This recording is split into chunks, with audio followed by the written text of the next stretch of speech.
Olá pessoal, aqui é o professor Marcelo e este é o canal Resenha Forense. De volta ao CPP, Código de Processo Penal Comentado. Lembrando que não temos aqui um curso de Direito Processual, tá? Tem um curso de Processo Penal no canal de graça, tem um curso de Processo Civil cujas inscrições estão abertas até o dia 6 de março de 2024, turma 1. Enfim, aqui são comentários didáticos e práticos ao CPP, tá? O meu objetivo sempre foi de fazer uma leitura mais agradável do direito positivo. Se você quiser também profundidade e mais materiais, procure resenhaforense.com.br e veja os links na descrição do vídeo. Faça a sua inscrição aqui no canal, curta o vídeo e vamos que vamos. Então vamos lá, pessoal. A gente ainda está no livro primeiro do CPP, que trata do processo em geral, e aí a gente vai para o título segundo, que de processo não tem tanto a ver, né? Que é o inquérito policial. Título segundo do inquérito policial. Deixei calibrado aqui no meu Ctrl+C um conceito de inquérito policial que eu extraio até do curso de processo penal do Resenha Forense. Então tá aí. O que é inquérito policial? Antes de a gente ler a lei, vamos fazer um breve estudo aqui do inquérito policial. Então, o inquérito policial é um procedimento administrativo de viés evidentemente inquisitório, presidido pela autoridade policial, que é o delegado de polícia, com finalidade preparatória de eventual e futura ação penal, tendente ao agrupamento das diligências realizadas com o fito de colher elementos informativos de autoria, corrigindo aqui, de autoria e de materialidade do delito,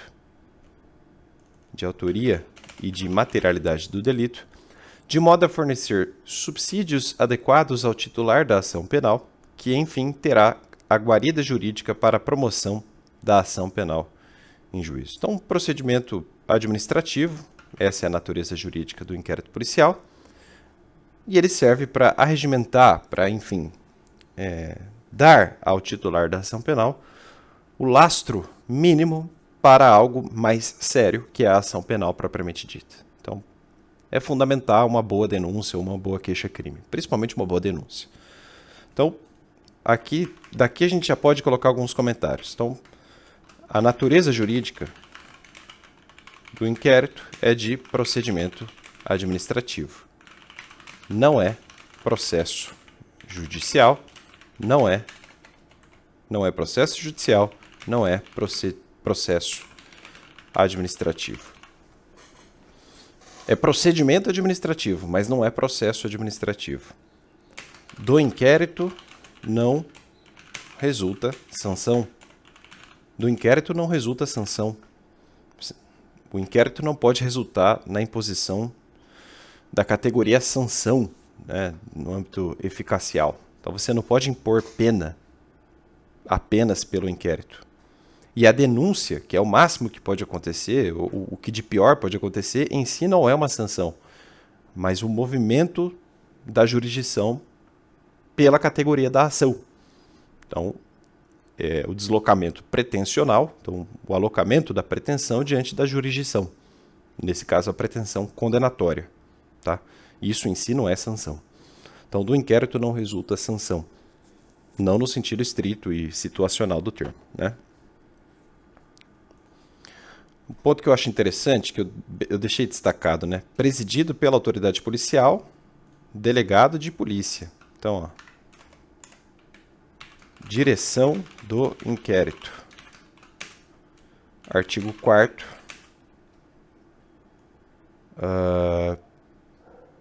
Bom, a gente vai ler o artigo 4º, né?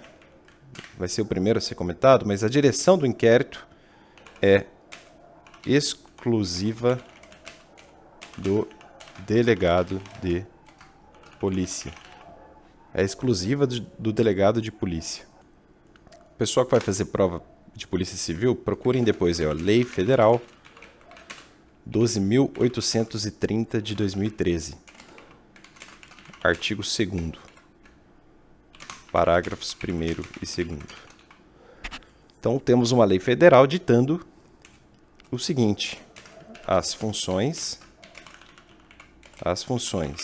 de polícia judiciária e a apuração de infrações penais exercidas pelo delegado de polícia são de natureza jurídica, essenciais e exclusivas de Estado.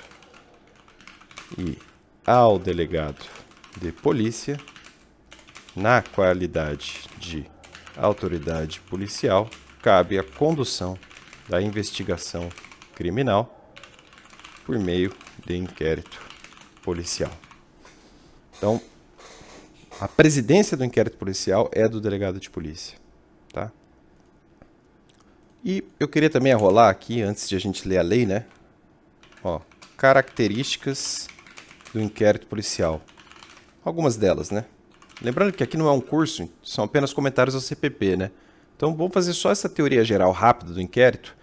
Mas vejam, a profundidade necessária de toda da investigação geral, e não só do inquérito policial, né? Isso é feito em cursos, tá? Então aqui eu quero me focar só no inquérito, porque só do inquérito agora o CPP trata. Mas rapidinho, então, ó, características do inquérito policial. Bom, é um procedimento escrito. Artigo 9º do CPP. A gente vai ler daqui a pouquinho, né? É um procedimento escrito.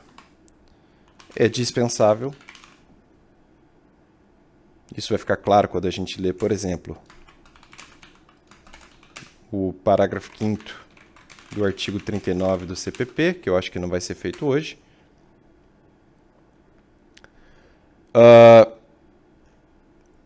É sigiloso. O inquérito é sigiloso.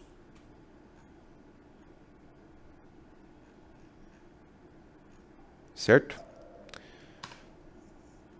É marcado pela sua inquisitoriedade. Ele tem viés inquisitorial, isso é inegável. Certo? Deixa eu ver o que mais tem aqui. Ele é discricionário. É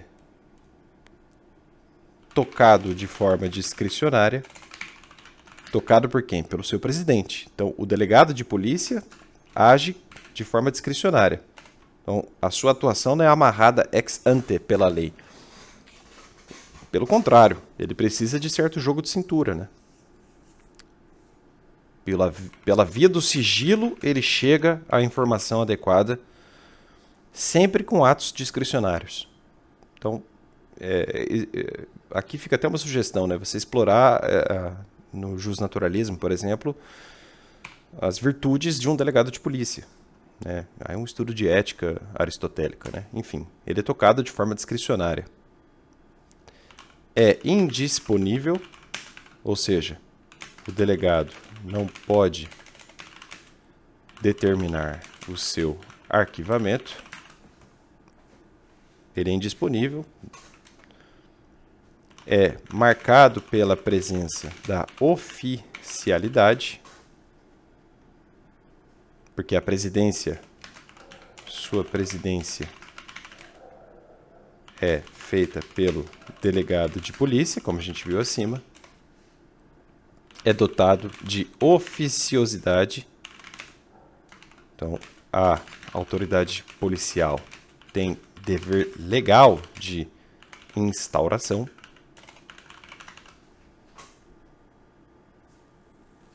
Deixa eu ver se tem outra coisa aqui importante. Acho que tá bom. Então, isso tudo aí caracteriza o inquérito policial. É escrito, dispensável, sigiloso, inquisitório, discricionário, indisponível, marcado pela oficialidade e marcado também pela oficiosidade. Certo?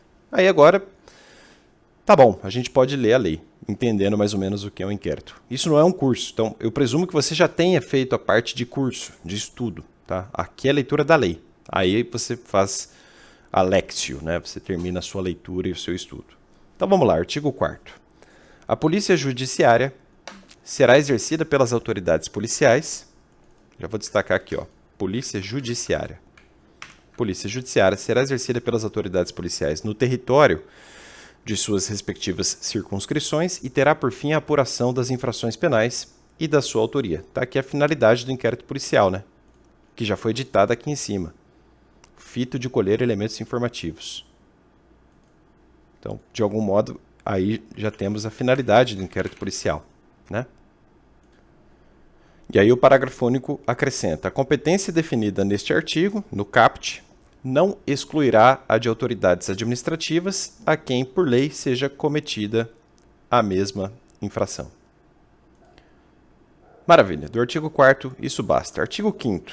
O artigo 5º trata do seguinte: formas de instauração do inquérito policial. Então, ele resume as formas de instauração do inquérito policial. Qual é o fato jurídico que dá start ao inquérito policial? É basicamente isso que o artigo 5º trata. Então, formas de instauração do inquérito policial. Temos aí o artigo 5º. Então, vou fazer a leitura e vou comentando. Artigo 5º. Nos crimes de ação pública, então ação penal pública, o inquérito policial será iniciado, número 1, de ofício. De ofício.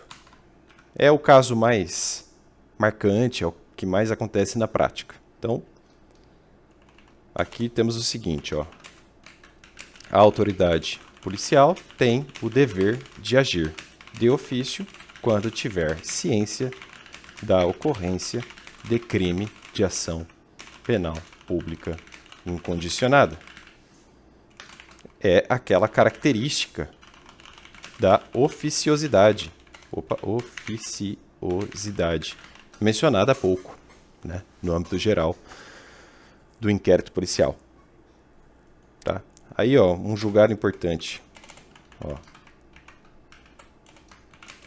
STJ.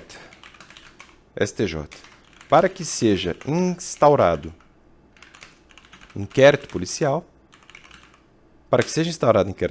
basta que o delegado tome conhecimento da prática de uma infração criminal, não sendo necessário, neste momento, que haja provas ou indícios cabais do ilícito e de sua autoria.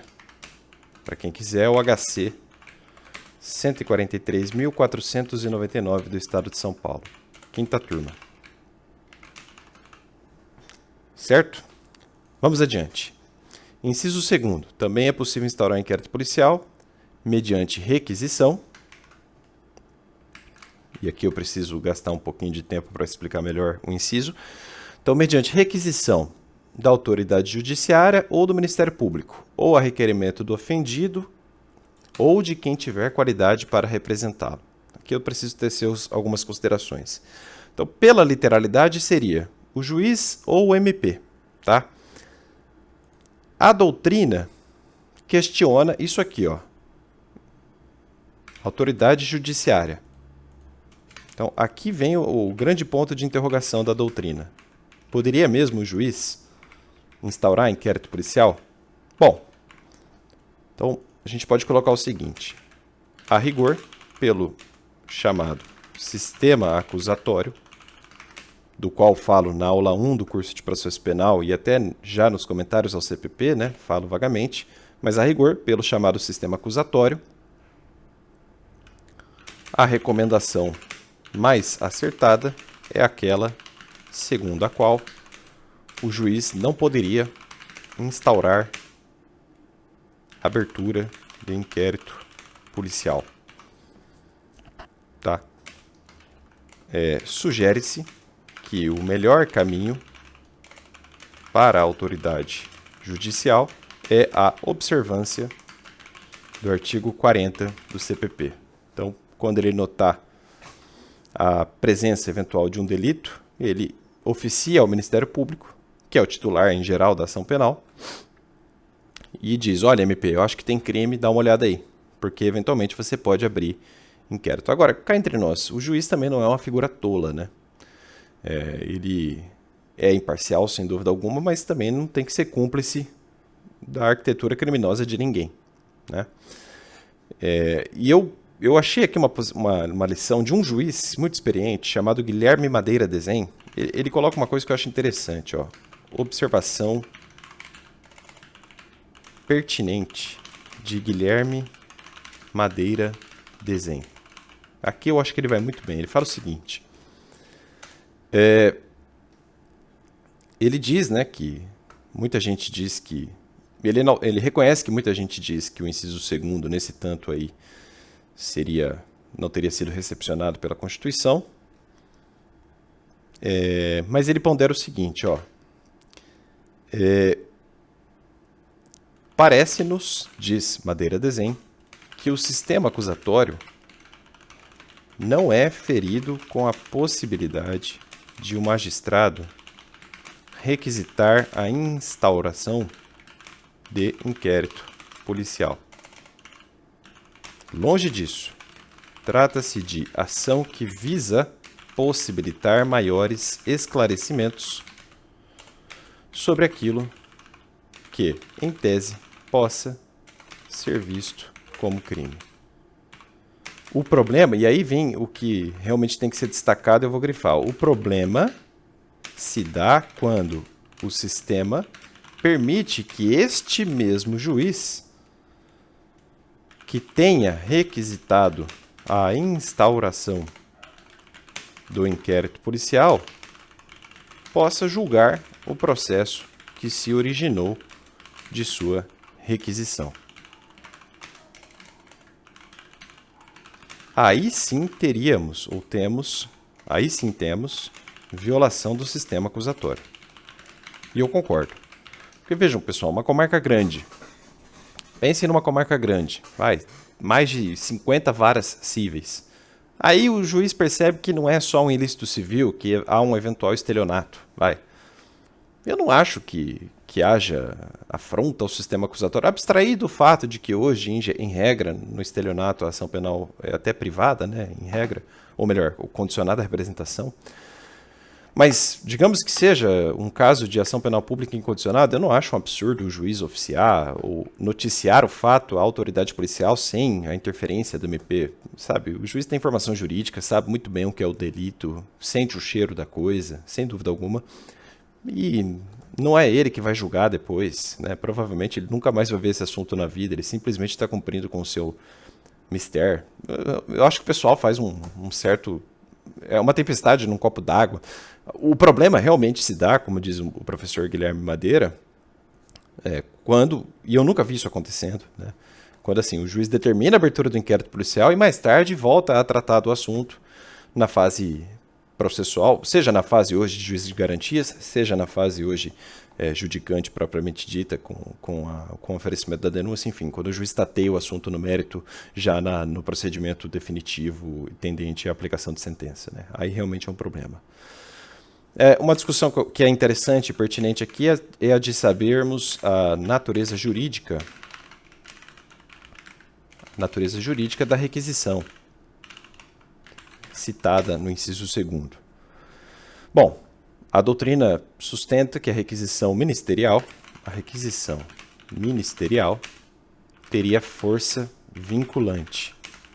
O delegado deve, olha o verbo, deve, dever, é um dever, o delegado deve acatá-la. Porque o inquérito é oficioso, tá? É uma ordem, seria uma ordem. É claro, né? Aí eu tenho colegas delegados, tenho colegas promotores. Não estou falando que há uma hierarquia entre o delegado e o promotor, tá? O delegado tem que instaurar aqui se deparar com a requisição do MP, mas isso é uma ordem muito mais legal do que ministerial, né? Bom, o fundamento disso, no artigo 129, inciso 8º da Constituição Federal, da Constituição da República. Então, a própria Constituição enaltece que é função do Ministério Público, uma função institucional, requisição de diligências investigatórias e instauração de inquérito policial.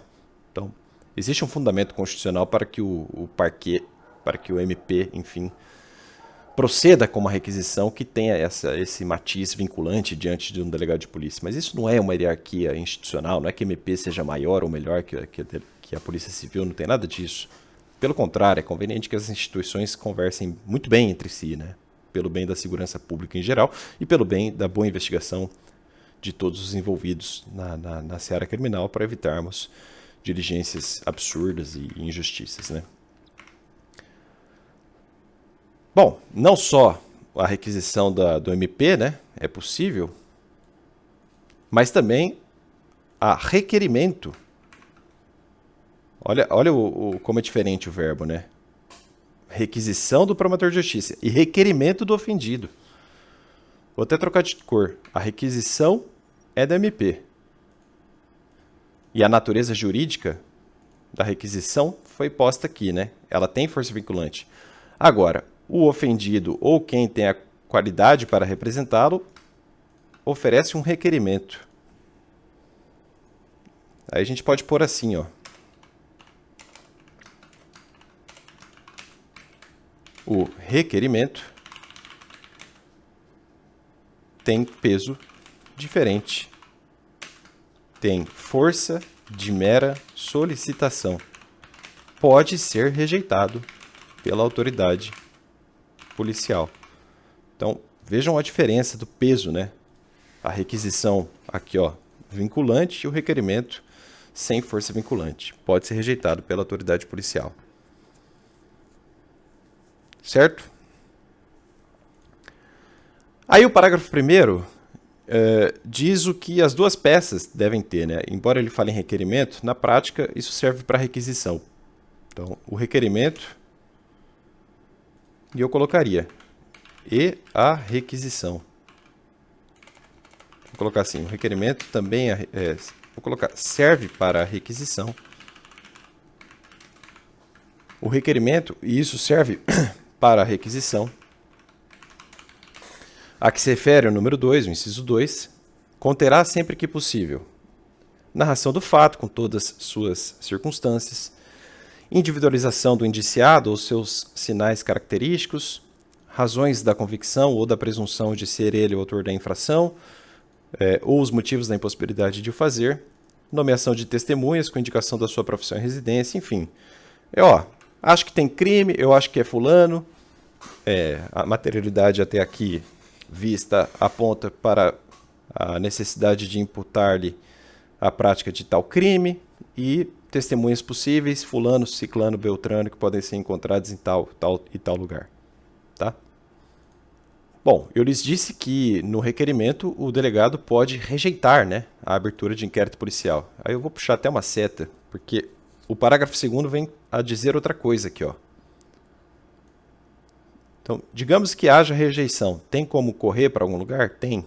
Tá? Tem, e esse assunto é até interessante do ponto de vista prático. Vou colocar na cor roxa aqui, ó. Então, digamos que haja a rejeição, né? Eu falei que pode ser rejeitado. E se houver a rejeição, cabe recurso? Cabe, e sobre isso vou falar agora. O parágrafo 2º vem e diz: do despacho que indeferir aquele requerimento de abertura do inquérito policial, caberá recurso para o chefe de polícia. Recurso para o chefe de polícia. Que tutela recursal esquisita é essa, Marcelo? Bom, não é um recurso tal qual a gente estuda em processo civil, em processo penal. É um recurso diferente, né? Então aqui, ó, eu posso dizer o seguinte: trata-se de um recurso administrativo. Ele é dirigido ao chefe de polícia. Aí eu posso perguntar também, quem é o chefe de polícia? Quem é o chefe de polícia?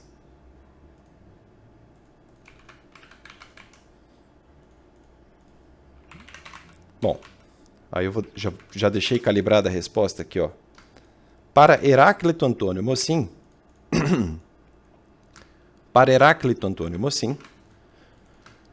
que admite também mandado de segurança, na hipótese, o chefe de polícia aqui seria o secretário de Segurança Pública. O secretário de Segurança Pública. Mas tudo depende do caso concreto. Ó, no Paraná, que é o meu estado, seria o delegado geral da Polícia Civil. Tá? É uma lei complementar do Paraná. Quem vai fazer concurso aí para o Paraná, às vezes é bom saber esse tipo de coisa. Mas procurem aí o chefe de polícia do estado de vocês, tá? Então, a resposta vai variar conforme o caso. Em regra, vai ser o secretário de Segurança Pública. E este autor aqui admite até o mandado de segurança, eventualmente. Heráclito Antônio Mocim. Certo? Bom, falamos da abertura de ofício, da abertura por requisição, da abertura por requerimento.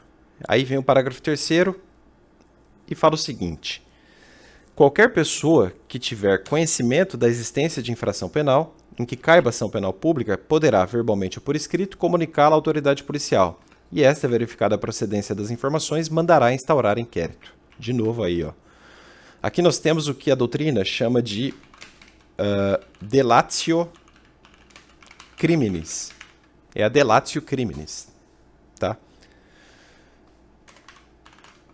É uma forma de instauração exclusiva da ação penal pública incondicionada. É exclusiva da ação penal pública incondicionada. Aí o parágrafo 4º diz o seguinte: o inquérito nos crimes em que a ação penal pública depender de representação não poderá ser, sem ela, iniciado. O que explica exatamente isso aqui, né? Então, a delatio criminis por qualquer do povo só pode ocorrer se for ação penal pública incondicionada.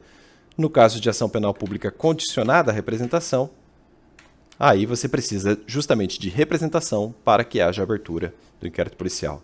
E no crime de ação penal privada, praticamente a mesma coisa, né? O delegado de polícia só pode agir, só pode abrir inquérito policial se houver o requerimento de quem tem a qualidade para intentá-lo, ou seja, de quem pode manejar a queixa-crime. A ação penal é assunto a ser visto depois, quando estudarmos a ação penal, quando comentarmos o CPP num longo trecho que vai ser especulado posteriormente. E, além de tudo isso, também cabe a instauração do inquérito policial pelo auto de prisão em flagrante, né? O que acaba sendo um início de ofício. Tá? Eu vou deixar aqui dentro. Como o nosso objetivo é só comentar a lei, eu acho que isso aqui basta para fins deste projeto de leitura do CPP, uma leitura tranquila. Tá? Artigo 5º superado. Maravilha. Aí a gente vai para o artigo 6º, que trata das diligências da autoridade policial. Lembrando que ela tem... Vale lembrar, né? Vale lembrar. O delegado tem discricionariedade.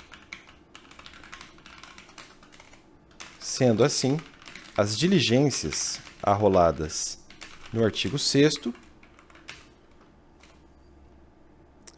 as diligências arroladas, vou colocar assim, ó, as diligências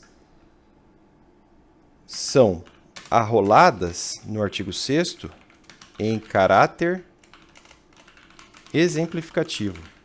É como se o legislador desse sugestões do cotidiano policial, né? Ó, pode fazer isso, não deve, mas pode fazer assim, pode fazer assado, né? Então, o inquérito policial não tem um iter procedimental cerrado, fechado, como a gente estuda em processo civil, por exemplo, né? Que o juiz, em regra, tem que obedecer a um procedimento fechadinho, certinho, tem que seguir um fluxo tal para chegar numa decisão válida. Não, o inquérito policial é discricionário e a sua presidência impõe justamente essa discricionariedade, que é um poder-dever, para ditar ad hoc os atos necessários conforme o caso exigir. Tá? Então, um homicídio, por exemplo, o mesmo crime homicídio, que acontece mais de uma vez todo ano, infelizmente, cada homicídio tem uma investigação diferente. É engraçado, se vocês assistirem aí documentários dos crimes famosos no Brasil, vocês vão ver que cada inquérito teve um jeitão, teve uma marca, teve um feeling diferente, teve um torque de investigação diferente, porque cada caso é diferente mesmo. Tá? Então, o artigo penal, ou melhor, o artigo 6º do CPP traz diligências possíveis da autoridade policial em caráter exemplificativo. Então, logo que tiver conhecimento da prática da infração penal, a autoridade policial deverá. Aí vamos fazer uma leitura aqui, tá? Embora a lei use o verbo dever, seria poderá, a rigor, né? A rigor. Mas vamos lá. Número 1. Dirigir-se ao local, providenciando para que não se alterem o estado e a conservação das coisas até a chegada dos peritos criminais. Vejam que isso aqui vem de uma redação dessa Lei Federal 8862, que é de 1994. Então, o inciso 1 foi assim redigido, né? Queria colocar uma observação que eu acho interessante. Vou até tirar do curso de processo penal do canal. Então, vejam que interessante essa nota aqui, ó. Antes da Lei 8662, que está aqui, o inciso 1 era assim redigido. Ele dizia o seguinte: se possível e conveniente, dirigir-se ao local, providenciando para que não se alterem o estado e conservação das coisas enquanto necessário. Antes da alteração, aí mencionada, houve ainda a publicação de uma outra lei de 73, que é a 5970, e ela não foi formalmente revogada até hoje. Tá? Vocês podem procurar aí no site do Planalto. E a emenda dessa lei aqui, da 5970, apontava exclusão da aplicação dos artigos 6º, inciso 1º, 64 e 169, todos do CPP, aos casos de acidente de trânsito. O caput do artigo 1º dessa lei 5970 diz hoje o seguinte: em caso de acidente de trânsito, a autoridade ou agente policial que primeiro tomar conhecimento do fato poderá autorizar, independentemente de exame do local, imediata remoção das pessoas que tenham sofrido lesão, bem como dos veículos nele envolvidos, se estiverem no leito da via pública e prejudicarem o tráfego. Eu sei que parece um tanto óbvio, mas essa é uma especulação que pouca gente faz. Pouca gente vai atrás dessa lei aqui, né? E eu acho uma previsão tanto interessante. Claro que tudo isso passa hoje pelos limites da assim chamada cadeia de custódia, que a gente vai comentar mais tarde, mas não custa nada deixar registrado aqui, né? Inciso 2, também da Lei 88, com a redação dessa lei de 94, né? O inciso 2 diz assim, deixa eu grifar aqui: apreender os objetos que tiverem relação com o fato após liberados pelos peritos criminais. Antes dessa lei de 94, o inciso falava assim: apreender os instrumentos e todos os objetos que tiverem relação com o fato. Então vejam como ao longo dos anos o legislador já foi se preocupando com a cadeia de custódia, né? Meio que assim, ó, espera o perito criminal aí, delegado, que ele é o expert do negócio, né? Mas não se preocupe, a gente vai falar de cadeia de custódia mais tarde, quando chegar nesse trecho do CPP. Aí vocês vão ver que o negócio já é mais carregado. 3. Colher todas as provas que servirem para o esclarecimento do fato e suas circunstâncias. Aí eu vou deixar aqui, ó, uma nota doutrinária. Para este autor, para Heráclito Antônio Mocim, o inciso 3º do artigo 6º deixa claro o caráter de instrução provisória do inquérito policial. Então, o inquérito policial também teria essa característica, né? Ele traz uma instruçãozinha que é provisória. A rigor, são atos sem eficácia probatória, em regra. Tá?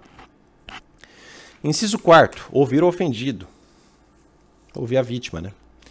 Inciso 5, ouvir o indiciado com observância no que for aplicável do disposto no capítulo 3º do título 7º deste livro, devendo o respectivo termo ser assinado por duas testemunhas que lhe tenham ouvido a leitura.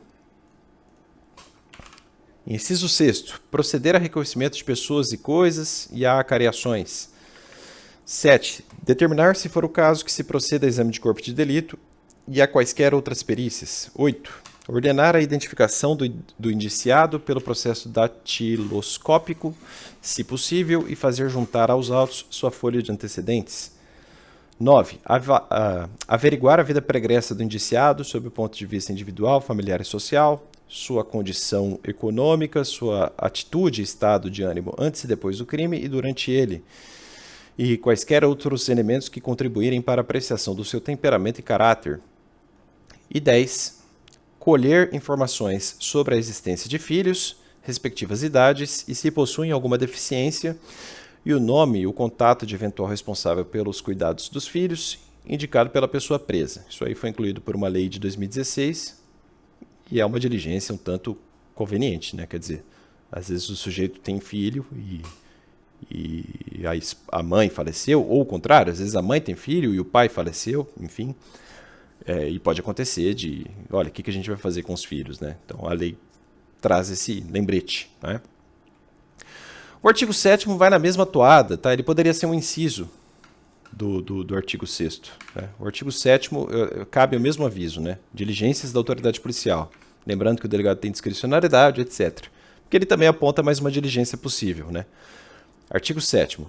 Para verificar a possibilidade de haver a infração, melhor dizendo, de haver a infração sido praticada de determinado modo, a autoridade policial poderá proceder à reprodução simulada dos fatos, desde que esta não contraria a moralidade ou ordem pública. Eu acrescentaria, desde que ela seja efetivamente útil e discreta, né? Eu poderia dar um exemplo aqui do que não deve ser feito, né? No caso dos Nardoni.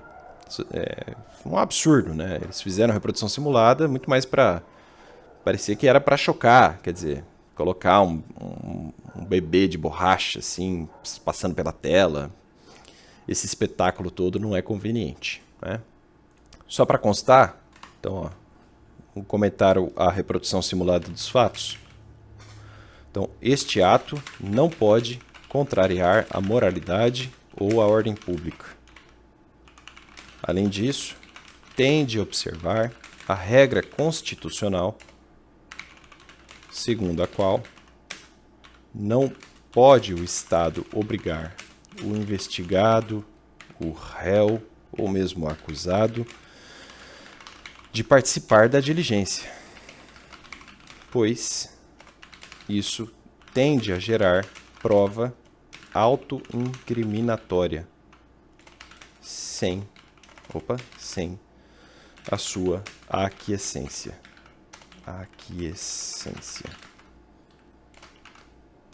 É o princípio nemo tenetur se detegere.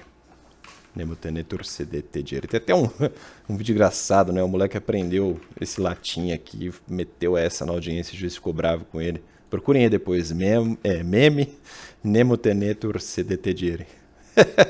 Ai, muito bom. Eu até colocaria aqui, mas eu tenho medo de dar problema para mim. Artigo 8º agora. Havendo prisão em flagrante, será observado o disposto no capítulo 2 do título 9º deste livro, ou seja, artigos 301 e seguintes do CPP. Como está no CPP, é algo a ser comentado posteriormente, tá? Então são os procedimentos envolvendo a prisão em flagrante. Isso fica para depois. Artigo 9º. Todas as peças... Todas as peças do inquérito policial serão, num só processado, reduzidas a escrito, lembra que o inquérito é escrito? Tá aí. Ou datilografadas, e neste caso, rubricadas pela autoridade. Olha, eu sei que é uma lição batida, mas não custa colocar, né? Nada impede a tomada de depoimento gravado. Artigo 405, parágrafo 1º do CPP. Posição, por exemplo, do professor Guilherme Madeira Desenho.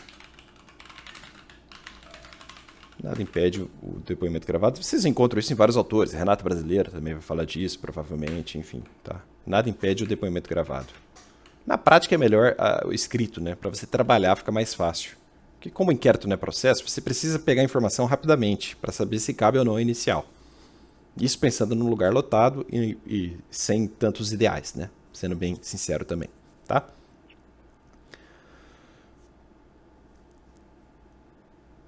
Maravilha. O inquérito policial é um procedimento escrito, isso que é o mais importante. Artigo 10. São os prazos do inquérito policial, né? Já vou pegar uma tabela aqui, que isso aí é assim... É coisa que concurseiro tem que tatuar, né? Que são os prazos de encerramento do inquérito policial. Então, vamos ler o dispositivo antes. O inquérito deverá terminar no prazo de 10 dias se o indiciado tiver sido preso em flagrante ou estiver preso preventivamente, contado o prazo, nesta hipótese, a partir do dia em que se executar a ordem de prisão, ou no prazo de 30 dias, quando estiver solto, mediante fiança ou sem ela. Então, olha só.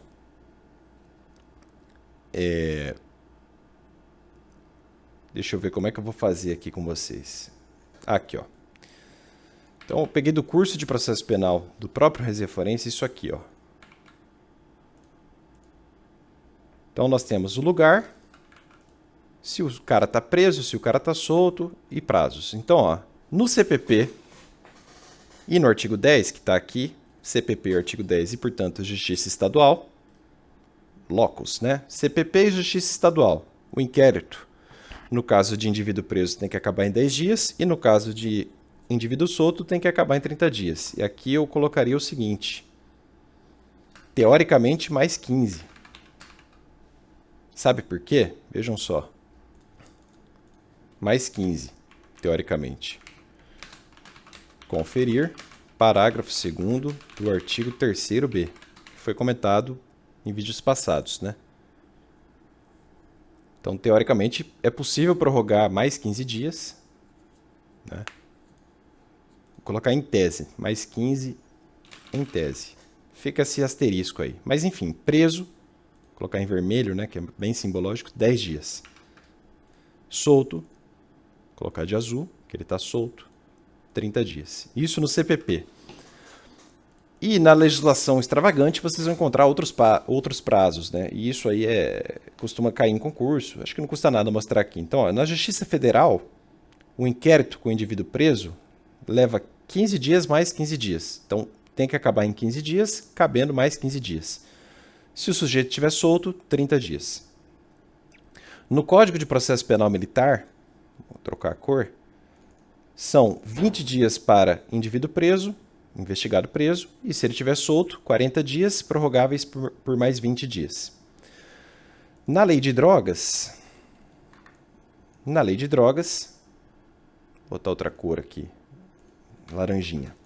30 dias prorrogáveis por mais 30 dias se o indivíduo estiver preso, 90 dias prorrogáveis por mais 90 dias se o indivíduo estiver solto.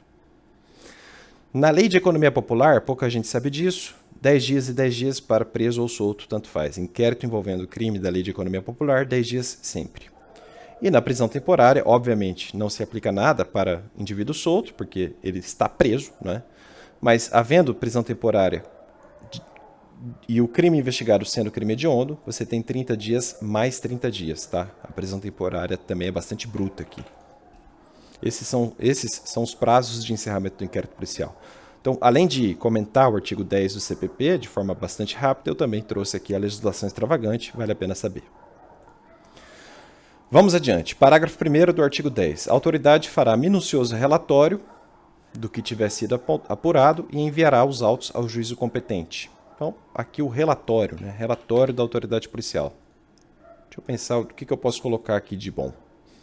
Ah, tem uma coisa aqui interessante. Bom, primeiro que o relatório não é a propositura mesma da ação penal, não vincula a autoridade ministerial, na prática não tem um peso tão decisivo, tá? Sendo bem honesto com vocês. Trabalhei muito no Ministério Público, já lidei com muitos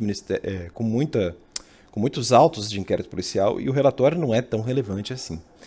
Só tem um ponto aqui que eu acho curioso, né? O código fala enviará os autos ao juiz competente. Então, pela literalidade do CPP,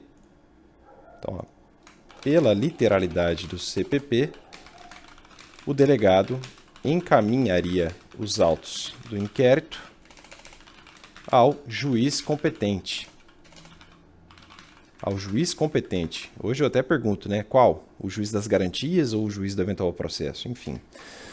Mas vejam, na prática, e isso é campeão, tá? Na prática, no entanto, os autos vão direto para o Ministério Público. E é engraçado, é sempre, na época dos autos físicos, pelo menos, acho que era uma van branca. E aí ela chegava no prédio do Ministério Público mesmo. Era direto, pá, toma aí. E aí, internamente, o MP distribuía os inquéritos para os promotores, num sorteio, enfim. Hoje, isso, na Justiça Federal, isso é tão tranquilo que na Justiça Federal a gente tem a resolução número 63, eu acho que é de 2009, do CJF, que é o Conselho da Justiça Federal. E ele trata da tramitação direta dos inquéritos entre a PF e o MPF, Polícia Federal e Ministério Público Federal. Tá? Então, isso em tese seria bem tranquilo. Na prática é assim, tá? Não tenho dúvida. Na prática, em 99,9% dos casos, ouso dizer, vai ser assim. Mas é claro que no direito sempre vai ter alguém querendo discutir, sempre vai ter alguém fazendo uma DIN, uma DECOM, uma DPF no Supremo, e de fato. Então, no STF, essa discussão ainda está acesa. O STF hoje reconheceu repercussão geral em RE sobre o tema. Em caso envolvendo ato normativo, discussão de ato normativo similar do Mato Grosso, tá? Estado do Mato Grosso. Então tem uma lei ou uma norma mato-grossense dizendo, o inquérito vai tramitar diretamente. Para quem quiser, pessoal, já vou deixar as referências aqui, ó. Não sei se eu tenho a referência do RE em si. Tenho, ó. Então, para quem quiser dar uma olhada aí depois, é esse caso aqui, ó. Repercussão geral no RE 600.814. Relatoria do ministro Alexandre de Moraes, em plenário. Isso aí foi julgado, ou reconhecida a repercussão geral, pelo menos em 7 de março de 2019. Tá? Por enquanto, a gente tem só o reconhecimento da repercussão geral. Tá? Não sei se isso já foi julgado ou não, eu acho que não. Mas, enfim, está citado aí. Agora, ó, eu acho que vai passar batido isso aí, tá? Vai ser direto para MP. E convenhamos, faz muito mais sentido até com o sistema acusatório, né? Faz muito mais sentido. A única discussão aqui não é a prática em si mesma. Todo mundo sabe que é melhor mandar para o MP e que isso tem mais a ver com o sistema acusatório. A discussão aqui é de forma, quer dizer, poderia uma resolução do CJF ou poderia um ato normativo estadual, no caso aqui do Mato Grosso, regular matéria processual penal? Pelo artigo 22 da Constituição, não. Mas, enfim, pessoal, eu acho que isso aí vai passar batido. Era tão mais fácil. O parlamentar, né, o pessoal do Congresso Nacional, eles fazem tanta lei inútil, né? Faz uma lei mexendo aqui, ó. A autoridade fará minucioso relatório do que tiver sido apurado e risca aqui, ó, coloca em enviará os autos ao Ministério Público ou ao titular da ação penal. Pronto. E notificará o titular da ação penal no caso de iniciativa privada. Pronto. É tanta lei inútil, né? O Congresso podia fazer essa leizinha aí. Ia resolver o problema formal, né? Mas enfim, na prática vai para o MP mesmo. Tá? Avante. Parágrafo 2º do artigo 10. No relatório, poderá a autoridade indicar testemunhas que não tiverem sido requeridas, mencionando o lugar onde possam ser encontradas. Facilita muito o trabalho do parquê depois, do MP, né? Parágrafo 3º. Quando o fato for de difícil elucidação e o indiciado estiver solto, a autoridade poderá requerer ao juiz a devolução dos autos para ulteriores diligências, que serão realizadas no prazo marcado pelo juiz. Maravilha. Artigo 11. Os instrumentos do crime, bem como os objetos que interessarem à prova, acompanharão os autos do inquérito. Aqui tem cada história engraçada. Antigamente, assim, vocês vejam, o pessoal mais novo estuda cadeia de custódia e parece uma coisa tão óbvia, né? Que a gente vê em filme, né, o cuidado que a gente tem que ter com a prova. Eu já vi. Em loco, eu já vi, assim, ó, na minha frente. Eu já vi folha de inquérito policial. Eram autos físicos, né? Você tinha um monte de papel assim numa pasta. Eu juro por Deus, eu vi. Era um envelope grampeado de um jeito totalmente porco, assim, jogado, com as balas que em tese haviam perfurado o cadáver num delito de homicídio ou de latrocínio, uma coisa assim. Tudo bem, o laudo estava feito, mas assim, desse jeito. Grampeia a bala ali no envelope, taca lá e que se dane. E vejam, eu era um mero estagiário e eu estava tocando nessas coisas, né? Claro que não fiz nada errado, mas uma pessoa mal intencionada pode comprometer a força da prova, pode tirar essas balas de lá. Enfim, tem cada história engraçada, né? O sujeito chegou na vara civil e pegou os autos de execução e engoliu o cheque, né? E aí depois, cadê o título para ser executado? Então, na época dos autos físicos, a gente tinha esses problemas. Não que os autos eletrônicos não tenham outros problemas, porque também pode haver o problema de ter um hacker, enfim. Você sempre vai mudar o tipo de problema, né? A questão é escolher o risco e a conveniência de cada qual. O processo eletrônico nesse aspecto é muito melhor. Mas vejam como tem coisas assim que são engraçadas. Mas enfim, o fato, ou melhor, os instrumentos do crime, segundo o artigo 11 do CPP, e os objetos que interessarem à prova acompanharão os autos de inquérito policial. Claro, né? Sempre, vou colocar em parênteses aqui para ficar mais claro, ó, sempre observando as boas práticas da cadeia de custódia. Um dia a gente vai comentar a cadeia de custódia, né? Vai chegar essa hora aqui no CPP. Artigo 12. O inquérito policial acompanhará a denúncia ou queixa sempre que servir de base uma outra. Isso aí prova, mais uma vez, que o inquérito policial seria dispensável, né? Quer dizer, sempre que ele servir de base, ele acompanha a denúncia nos autos de processo. Daí, né? E geralmente é assim, já mostrei, mas não custa repetir, né? Você tem a pastinha do inquérito, o MP vem e oferece denúncia. Tum. A denúncia fica em cima, folhas 1, folhas 2, folhas 3 e assim por diante, né? E é assim que fala, folhas tais, tá? E aí o inquérito vai no fim, geralmente, fica ali no fim como autos de processo agora, e eles ganham a paginação do processo. Por isso que muitas vezes vocês viam um X assim lá em cima, né? O que era folha 12 virou folha 15, né? Se a denúncia tinha 3 páginas. Enfim, tá?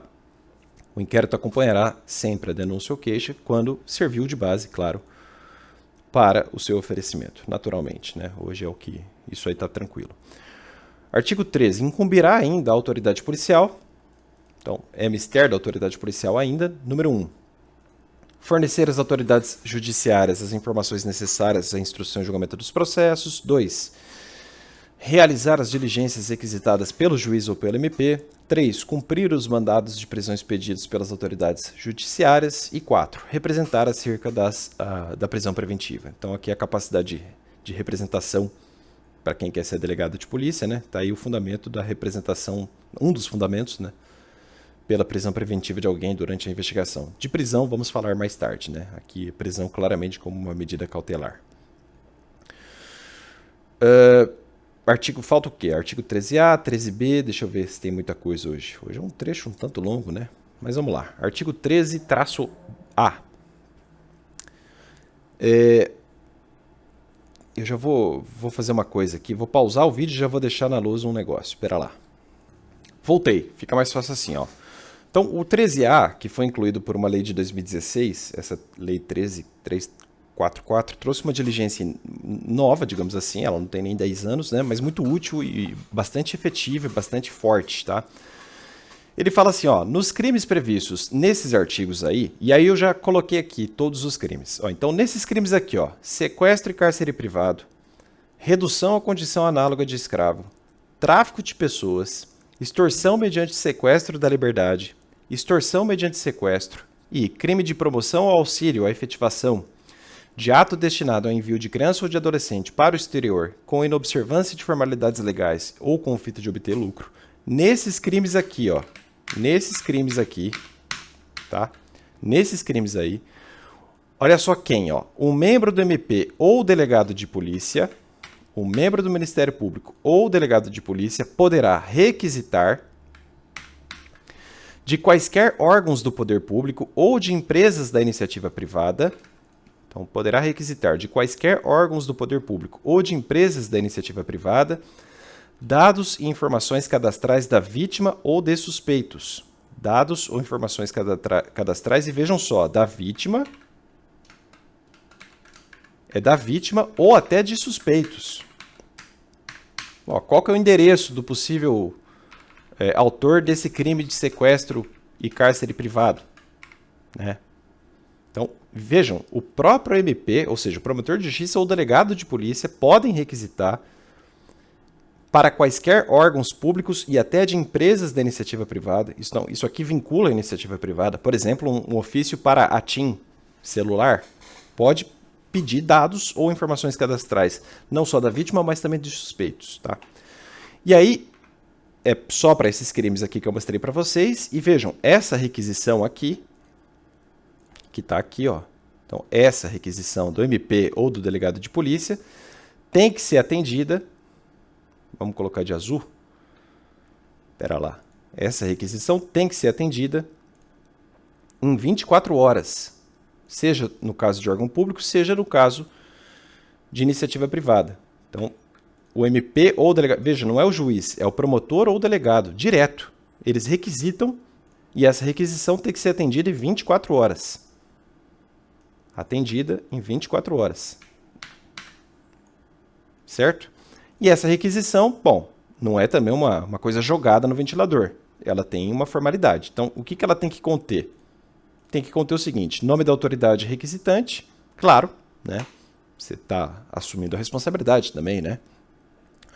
Número do inquérito policial. Então, vejam. Se pede o número do inquérito policial, em tese, pela literalidade da lei, há inquérito já instaurado.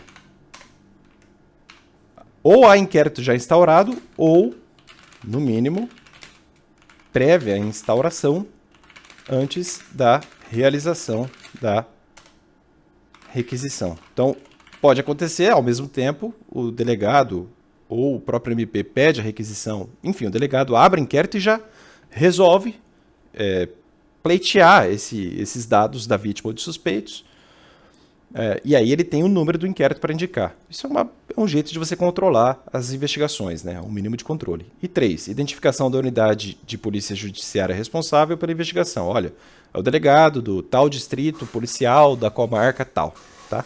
Vou colocar assim, identificação da unidade de polícia. Mas não pode ser anônimo, né? Então, o delegado ou o promotor tem que botar a cara a tapa aqui. E, claro, só vão agir se houver fundamento para tanto, né? E se for, em tese, o cometimento desses crimes aqui, não é qualquer caso, tá? O 13B, também, uma lei de 2016, traz uma outra medida que é um tanto mais severa. É a localização da pessoa. Então, peraí, deixa eu ler o dispositivo aqui com vocês, e vocês vão notar a importância disso aqui, tá? Isso aqui é muito legal mesmo. Artigo 13-B. Isso aqui deve ser muito emocionante para quem quer ser delegado, mexer com isso aqui um dia. Teoricamente, você pode salvar uma pessoa, né? De um tráfico de órgão, por exemplo, de um tráfico internacional de pessoas, enfim. Vamos lá, artigo 13-B.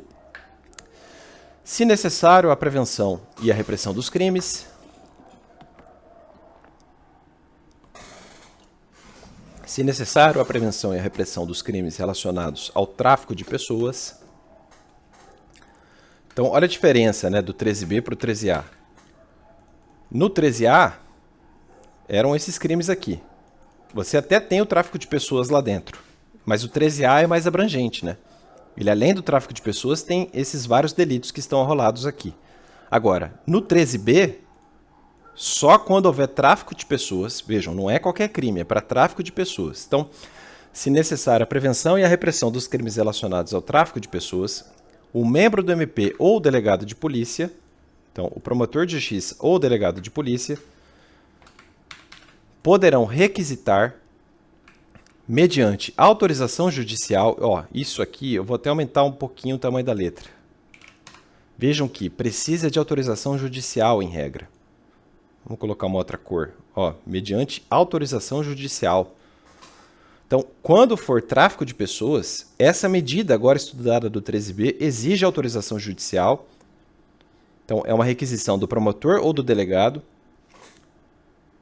E eles podem requisitar, com autorização do juiz, as empresas prestadoras de serviço de telecomunicações e ou telemática que disponibilizem imediatamente os meios técnicos adequados. Disponibilizem imediatamente os meios técnicos adequados, como sinais, informações e outros que permitam a localização da vítima ou dos suspeitos do delito em curso. Olha que coisa sensacional, o delito está em curso. E aí o promotor ou o delegado pleiteiam para as empresas que prestam esses serviços, por exemplo, a Vivo, a TIM, a Oi, ou alguma de internet, para que informe agora onde a vítima ou até onde um suspeito está, porque o delito está em curso. E é justamente por envolver a localização ou a geolocalização de alguém, para ser mais preciso, que a lei exige autorização judicial. Então, o juiz tem que autorizar. Mas é claro que essa autorização pode demorar. e pode comprometer a eficácia da medida. Se a gente demorar algumas horas a mais, isso pode comprometer, enfim, o sujeito já pode sair do país, por exemplo, né, para concretizar o tráfico de pessoas. Vejam que até para isso a lei tem uma solução. Está aqui no parágrafo 4º que eu vou ler daqui a pouco. Vamos continuar a leitura. Parágrafo 1º. Para os efeitos deste artigo, sinal significa posicionamento da estação de cobertura, setorização e intensidade de radiofrequência. Beleza. Parágrafo 2º. Na hipótese de que trata o CAPT, o sinal 1. Não permitirá acesso ao conteúdo da comunicação de qualquer natureza, que dependerá de autorização judicial conforme disposto em lei. Olha, aqui, ó. Do contrário, o ato será travestido de interceptação telefônica. Se é interceptação telefônica, você precisa observar os requisitos da lei federal que trata de interceptação telefônica. Bom, para quem quiser, lei número 9296 de 1996, mais artigo 5º, inciso 12 da Constituição Federal. E se você quiser ainda mais, procure Legislação Criminal Especial, as aulas aqui no Resenha Forense. São aulas 1, 2 e 3, eu não sei qual aula é agora, mas, enfim, lá eu trato dessa lei aqui de um jeito bastante didático, da lei de interceptação. Vejam, o 13B não é uma interceptação telefônica, é uma localização da pessoa por GPS, por exemplo. É só para isso, tá?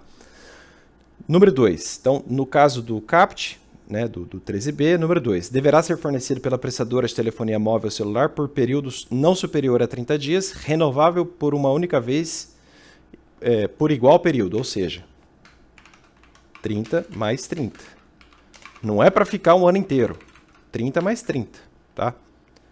Agora, pode acontecer, não sei, às vezes o caso é super complexo e a gente precisa de mais tempo. Pois bem, a lei diz o seguinte, olha, inciso 3, para períodos superiores àquele do inciso 3º, ou seja, que passe isso aqui, será necessária a apresentação de ordem judicial. Então, em tese é possível superar 60 dias, no entanto, aí será imperiosa a autorização do juiz. Aí o juiz tem que autorizar. E para isso a gente tem hoje o juiz de garantias, né? Então, você blinda de fato o juiz do inquérito e de investigação, é justamente para isso, né? Parágrafo 3º. Na hipótese prevista neste artigo, o inquérito policial deverá ser instaurado no prazo máximo de 72 horas. Olha que interessante. No caso do artigo 13A, ficou nas entrelinhas da lei, ficou subentendido que o inquérito já estava instaurado, porque o procedimento precisa da indicação do número do inquérito. O 13A não é tão urgente assim. Quer dizer, é urgente, mas não é tão urgente assim. O 13B é extremamente urgente. Então, no 13B, por envolver tráfico de pessoas e localização da vítima ou do próprio suspeito, no 13B o legislador já disse, olha, você pode instaurar um inquérito policial daqui a 72 horas. Resolva o que é importante agora, né? Enfim, tudo contado do registro da respectiva ocorrência policial. E vocês se lembram, eu dei o alerta, né? Olha, o 13B exige autorização judicial, mas o negócio é tão urgente que o juiz às vezes demora. Não tanto a ponto de ser uma prevaricação, não é nada disso, não é que o juiz não esteja atento. É que às vezes o negócio é muito, muito urgente. Sei lá, o protocolo ocorreu 11h30 da noite, o juiz vai dormir, enfim, ele não vai ficar ali de madrugada olhando para o ajude. E aí, o parágrafo 4º diz o seguinte, não havendo manifestação do juiz em 12 horas, a autoridade competente, ou seja, o delegado ou o promotor,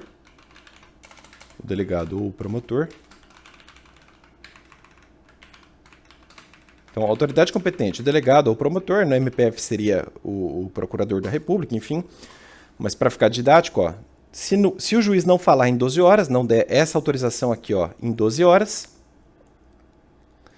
a autoridade competente, ou seja, o próprio delegado ou o próprio promotor, requisitará as empresas lá de telefonia, a lei fala, empresas prestadoras de serviço de telecomunicações e ou telemática que disponibilizem imediatamente os meios adequados, ou melhor, que disponibilizem imediatamente os métodos, ou melhor, os meios técnicos adequados, como sinais, informações e outros, que permitam então a localização da vítima ou dos suspeitos do delito em curso, com imediata comunicação ao juiz. Então, a lei dispensa a autorização do juiz, mas exige, olha, juiz, sabe aquele parágrafo 4º lá do artigo 13b? Eu não posso te esperar mais. Passou 12 horas, está aqui, o protocolo foi feito às tal horas, já se passaram 12 horas, vamos cumprir, estou só te comunicando como manda a lei. Tá? Muito legal. O 13A e o 13B são assim inovações fantásticas, né? E acho até que dá para fazer melhor, mas já é um grande avanço da legislação brasileira nesse ponto investigativo. Né? Artigo 14 do CPP agora. O ofendido ou seu representante legal e o indiciado,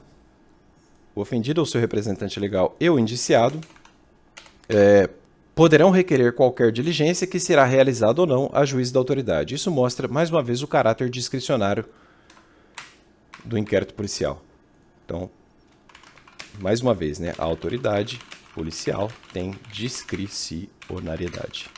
Então, ela não é obrigada a atender os pleitos da defesa, de quem quer que seja, tá?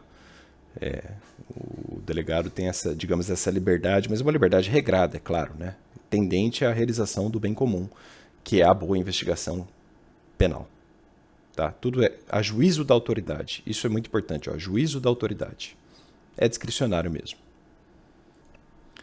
Ok, artigo 14-A, incluído por uma lei de 2019, que por acaso é o pacote anticrime, né? É a lei 13.964. 14A.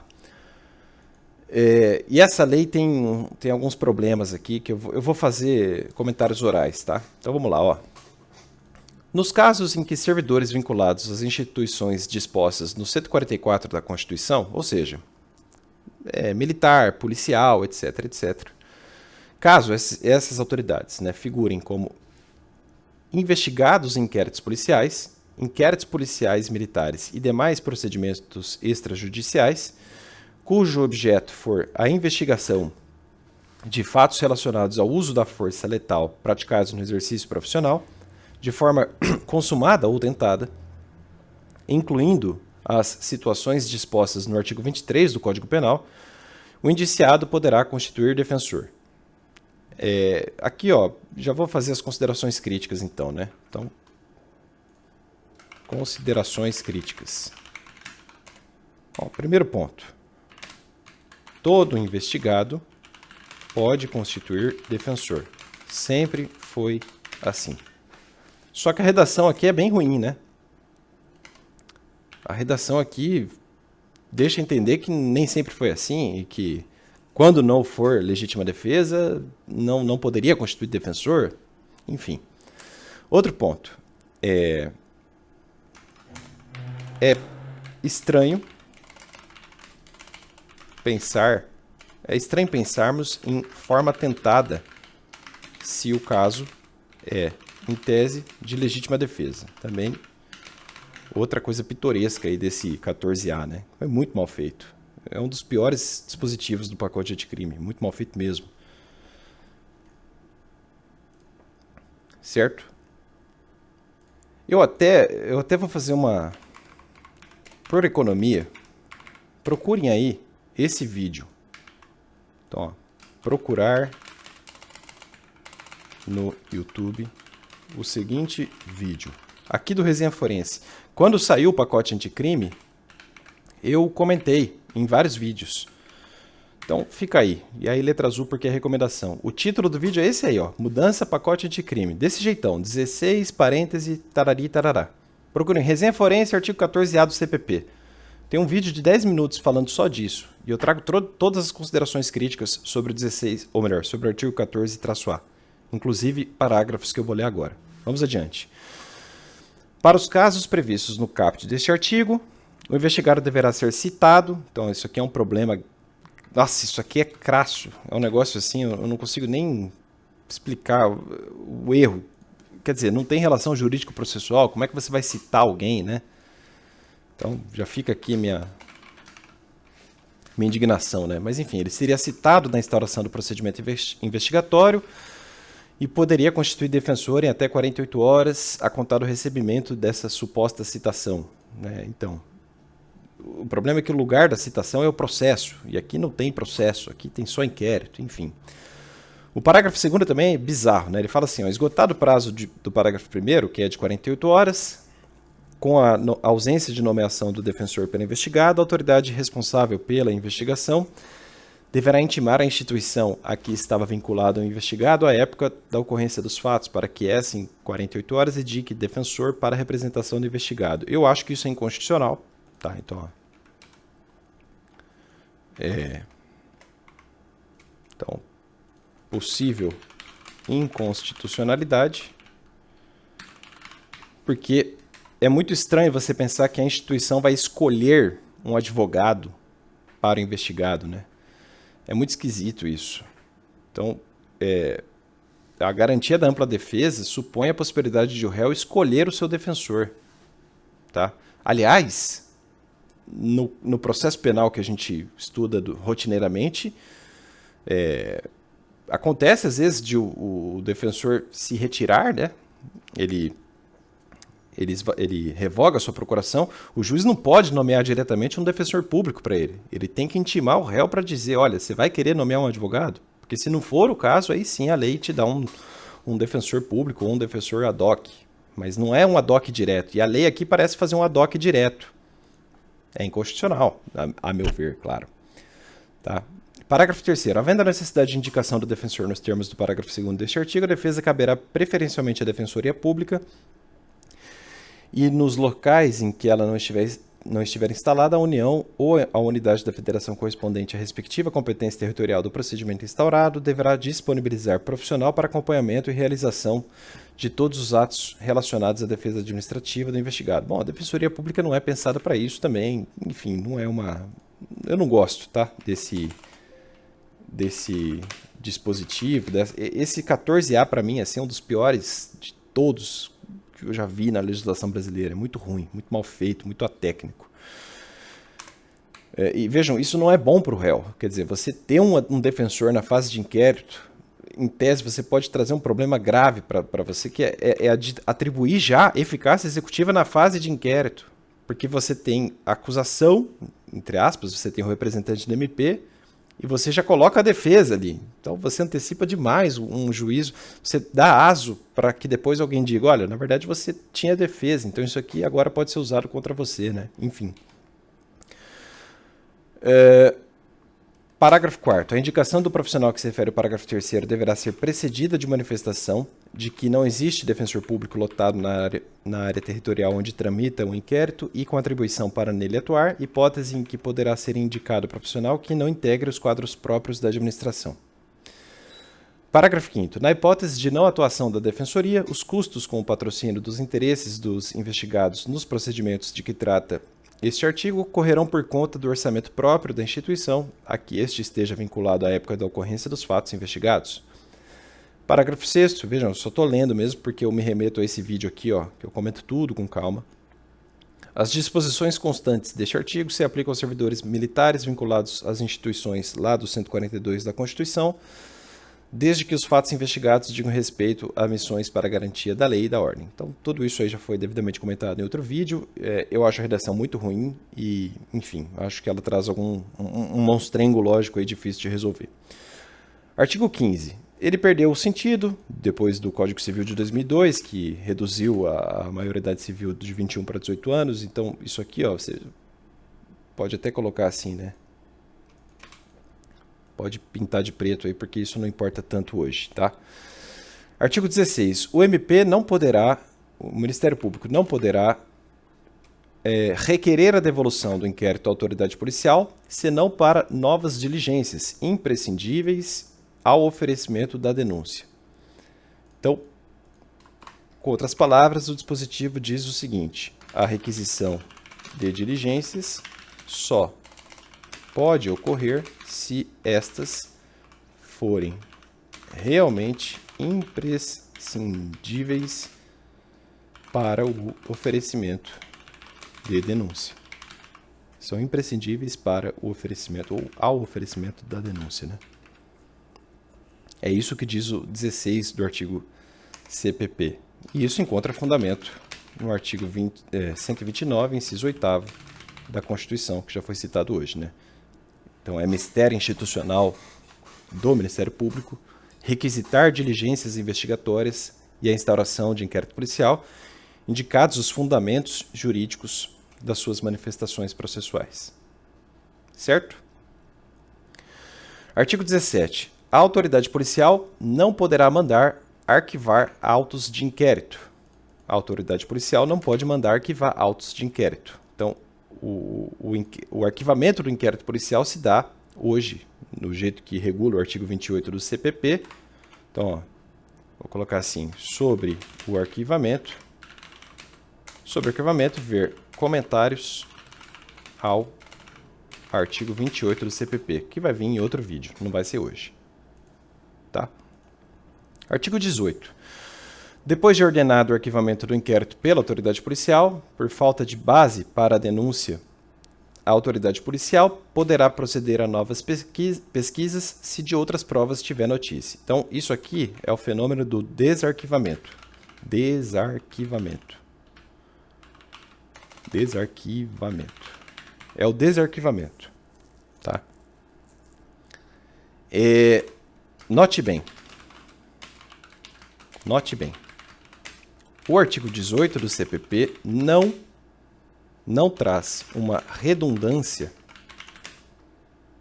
em relação àquilo posto na súmula 524 do STF, enunciado 524 da súmula do STF.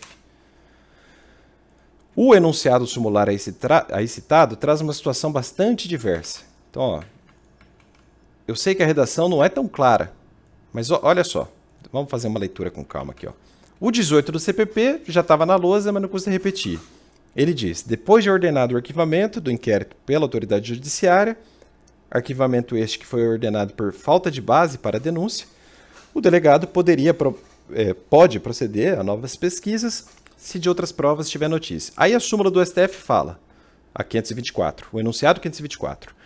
Arquivado o inquérito policial por despacho do juiz, a requerimento do promotor de justiça não pode a ação ser iniciada sem novas provas.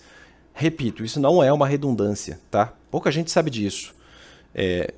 De fato, os enunciados acima são parecidos, são orações parecidas, tá? Isso gera confusão interpretativa. No HC 94869 do DF, julgado pelo STF, no HC 94869 do DF, julgado pelo STF, há um voto do ministro Ricardo Lewandowski, que é esclarecedor neste ponto. Tá? Já vou colar aqui o que eu tenho pronto para ficar mais fácil. Tá? Ele, nesse voto aí, ele se baseou no parecer do Procurador-Geral da República na época, que era o senhor Antônio Fernando Barros e Silva de Souza. Na época ele pegou esse parecer e apontou que aqui nós temos dois institutos diversos. De um lado, no artigo 18, a notícia de prova nova e de outro, a efetiva existência de nova prova. Então, o 18 do CPP trata da notícia de prova nova. A súmula do STF, a 524, trata de efetiva existência de prova nova. Vamos adiante. Ó. A diferença não é meramente teórica. O desarquivamento do inquérito, o desarquivamento do inquérito supõe apenas a notícia de prova nova. E é disso que trata o referido artigo 18 do CPP, agora comentado. Até ajustar aqui, pronto. Desarquivamento supõe somente notícia de prova nova. E é disso que trata o 18 do CPP. O que vem depois, se o titular da ação penal se convencer, é o oferecimento da denúncia, a qual dependerá necessariamente de conversão da notícia de nova prova em prova efetiva e substancialmente nova. E é disso que trata, é disso que cuida aquela súmula do Supremo, que a gente viu há pouco. Percebam aí, né? Vou colocar uma tabela bem didática de novo, ó. A súmula da matéria. Então, ó, artigo 18 do CPP. A mera notícia de prova autoriza o desarquivamento. A mera notícia de prova nova autoriza o desarquivamento. Súmula do STF, a 524. O oferecimento da denúncia depende de conversão daquela notícia, daquele burburinho, né, de que há em tese uma nova prova, em conversão do assunto para prova efetiva e substancialmente nova. E ainda prossegue, né, no citado voto, o ministro Ricardo Lewandowski. Ele prossegue dizendo o seguinte, ó, eu até já vou colar aqui e ler com vocês que vai ficar mais fácil. Ele diz assim: para que ocorra o desarquivamento de inquérito, basta que haja notícias de novas provas, nos termos do artigo 18 do CPP, enquanto não se extinguir a punibilidade pela prescrição. Assento por oportuno que não se discute aqui a possibilidade de o MP apresentar a denúncia diretamente, prescindindo do inquérito policial, quando tiver elementos de convicção suficientes para fazê-lo, nos termos do artigo 46, parágrafo 1º do CPP, mas de desarquivamento de inquérito policial. Convém registrar ainda que se para desarquivar o inquérito policial basta notícia de provas novas, diversamente, o MP só pode ofertar a denúncia se tiverem sido produzidas provas novas, nos termos da supramencionada súmula 524 do STF. O ministro Ricardo Lewandowski, então, cita Afrânio. O ministro Ricardo Lewandowski, então, cita Afrânio Silva Jardim, que teria notado o problema desta confusão. O autor citado diz, eu deixei aqui no Ctrl+C carregado, tá? Vai ficar mais fácil. O Afrânio Silva Jardim, citado pelo Lewandowski, diz então o seguinte: toda a questão relativa ao desarquivamento vem sendo examinada e resolvida por meio da automática aplicação da mencionada súmula, como se ela estivesse limitada a uma interpretação extensiva do artigo 18 da Lei Processual Penal. Não se percebeu, lembra ele, e aí é o Lewandowski citando Afrânio Silva Jardim, a real diferença entre o que está escrito na norma legal e aquilo que diz a jurisprudência simulada. Mas a diferença é evidente, fazendo com que ambas as regras tenham campos de incidência distintos. Acho que é isso que eu quero dizer mais aqui hoje, né? Elas têm campos de incidência distintos. A súmula serve para uma coisa e o 18 do CPP para outra, que estão próximos, é claro, mas são situações diversas, né? Enquanto o 18 do CPP regula o desarquivamento do inquérito policial, quando decorrente da carência de provas, falta de base para denúncia, só admitindo a continuidade das investigações se houver notícia de novas provas, a súmula 524 cria uma condição específica para o desencadeamento da ação penal, caso tenha sido antes arquivado o procedimento, qual seja, a produção de novas provas. É certo, ademais, que o desarquivamento pode importar na imediata propositura da ação penal, se as novas provas tornem indispensável a realização de qualquer outra diligência policial.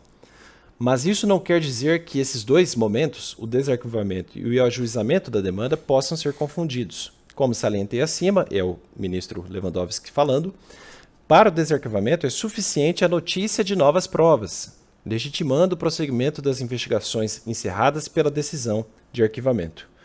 Já a propositura da ação penal dependerá do sucesso destas investigações, isto é, da efetiva produção de novas provas. Eu sei que parece redundante, pessoal, mas é bom bater nessa tecla para ficar bem claro, né?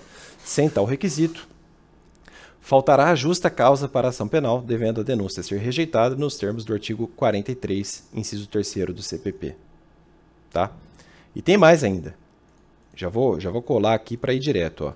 Então, conclui o ministro Lewandowski naquele voto o seguinte. Por isso, conclui o ministro o seguinte.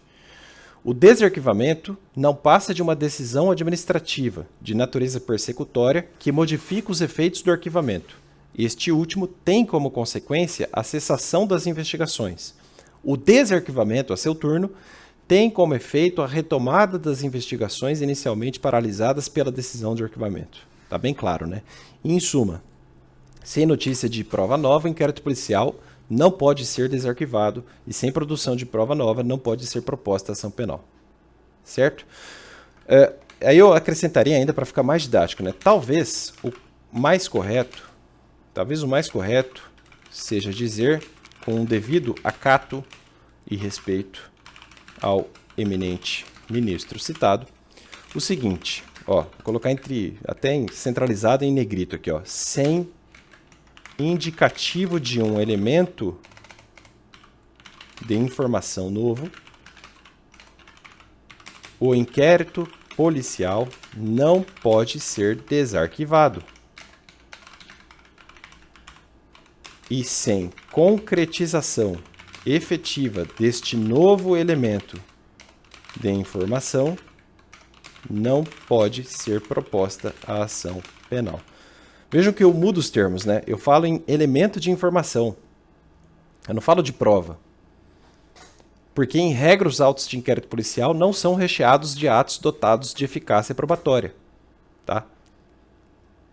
Então, se a gente seguisse aquilo que foi dito pelo ministro Lewandowski de forma tão ferrenha, só seria possível oferecer uma denúncia pós-desarquivamento, por exemplo, se o MP lograsse as provas cautelares não repetíveis e antecipadas lá do artigo 155. E não é isso que acontece aqui necessariamente. Tá? Então, tem que ter um burburinho de um elemento de informação novo, tá? Para que o inquérito seja desarquivado. E se isso se concretizar na prática, este elemento for realmente sério, aí sim é possível a propositura da ação penal. É uma diferença muito sutil entre a súmula e o artigo 18 do CPP. Espero que tenha sido mais claro aí para vocês, porque realmente o assunto é delicado, tá? Avante, chega daqui, vai, vamos lá. Artigo 19 agora. Nos crimes, diz a lei, em que não couber ação pública, os autos de inquérito serão remetidos ao juízo competente, onde aguardarão a iniciativa do ofendido ou do seu representante legal, ou serão entregues ao requerente se o pedir mediante traslado. Aqui é o caso de uma investigação, então, investigação envolvendo crime de ação penal pública condicionada à representação. Certo? E aí, como não tem representação, não é possível manejar a denúncia. Adiante, artigo 20 agora. A autoridade assegurará no inquérito o sigilo necessário, tá aí o caráter do sigilo, já citado no começo da aula, né? Então, a autoridade assegurará no inquérito o sigilo necessário à elucidação do fato ou exigido pelo interesse da sociedade. Artigo 20 do CPP. É o CAPT, né? Então, isso mostra o caráter sigiloso do inquérito policial. E também sua qualidade inquisitorial. Tem que ser assim, né? Ele tem que correr em certo segredo para que haja eficácia do meio. Parágrafo único. Nos atestados de antecedentes que lhe forem solicitados, a autoridade policial não poderá mencionar quaisquer anotações referentes à instauração de inquérito contra os requerentes. Ok. Artigo 21. Aqui eu nem vou ler o artigo 21 de forma direta, porque isso pode confundi-los, tá? Então, vou colocar assim, ó. Artigo 21. Cuidado. Cuidado por quê? Porque ele trata da assim chamada incomunicabilidade do indiciado. Tá? E traz uma regrinha de que não poderia ser por 3 dias, enfim, ó, vou falar assim. Vamos direto ao ponto. Corrente majoritária. O artigo 21 do CPP não foi recepcionado pela ordem constitucional atual. Então, o artigo 21 do CPP não foi recepcionado pela ordem constitucional atual. Fundamento. A própria Constituição Federal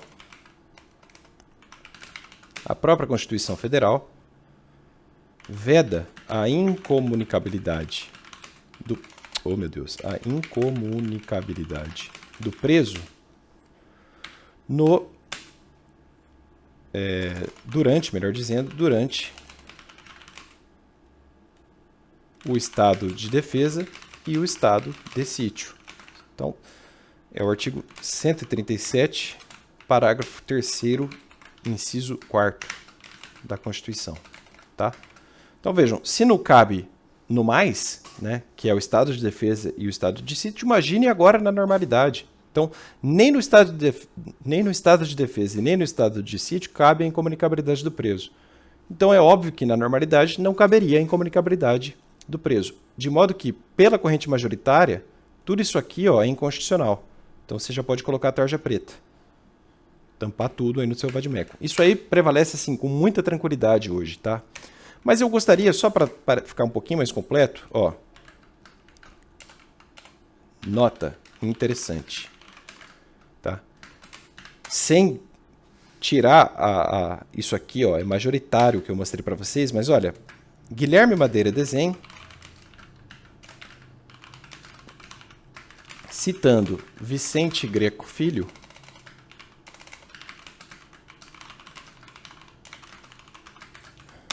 entende que, na verdade, este artigo 21 do CPP estaria, sim, em vigor, ou seja, ele teria sido recepcionado. Isso porque a proibição expressa durante o estado de defesa revelaria implicitamente autorização para o Estado de Direito. E aí o Guilherme Madeira Desen até cita a posição, olha que interessante, da Corte Internacional de Direitos Humanos, dizendo que a incomunicabilidade por si só não é inconvencional. É o caso Soares Rosero versus Equador. Essa sentença aí, ó, da Corte Internacional de Direitos Humanos. Então, teoricamente, a incomunicabilidade por si só não afronta um direito humano. Não no sistema interamericano, né? Pelo que eu estou entendendo aqui. Quem quiser ler o julgado é só procurar na internet. Já vou deixar na lousa para quem se interessar um trecho da sentença, tá? Colhi lá. Quem quiser ler, eu não vou ficar lendo aqui agora. Só pausa o vídeo aí e lê se você se interessar. Mas olha, majoritaríssimo, tá? Que o 21 não foi recepcionado. Nem tenha muito medo em provas, a não ser que o seu examinador queira... Enfim, eu não vou me arriscar. Vai, faz o que você quiser. Mas eu diria que o 21 não foi recepcionado. Vamos lá, vamos acabar. 22. No DF, nas comarcas em que houver mais de uma circunscrição policial, a autoridade em exercício, ou melhor, com exercício em uma delas, poderá, nos inquéritos a que esteja procedendo, ordenar diligências em circunscrição de outra, independentemente de precatórias ou requisições, e bem assim providenciará até que compareça a autoridade competente sobre qualquer fato que ocorra em sua presença noutra circunscrição. Acho que não tem muito o que falar, apenas ler e entender. Artigo 23. Ao fazer a remessa dos autos do inquérito ao juiz competente, a autoridade policial oficiará ao Instituto de Identificação Estatística ou Repartição Congênere, mencionando o juízo a que tiverem sido distribuídos e os dados relativos à infração penal e à pessoa do indiciado. Também aqui uma regra de cotidiano mesmo, não há nada a ser acrescentado de um ponto de vista doutrinário. Ufa, meus amigos, foi um trecho longo, eu acho que o da ação penal vai ser ainda maior, só que talvez eu quebre o da ação penal em 2 ou 3 partes para não ficar tão cansativo, né? 1h30 de vídeo, tá bom demais. Pessoal, valeu, um abraço, tamo junto.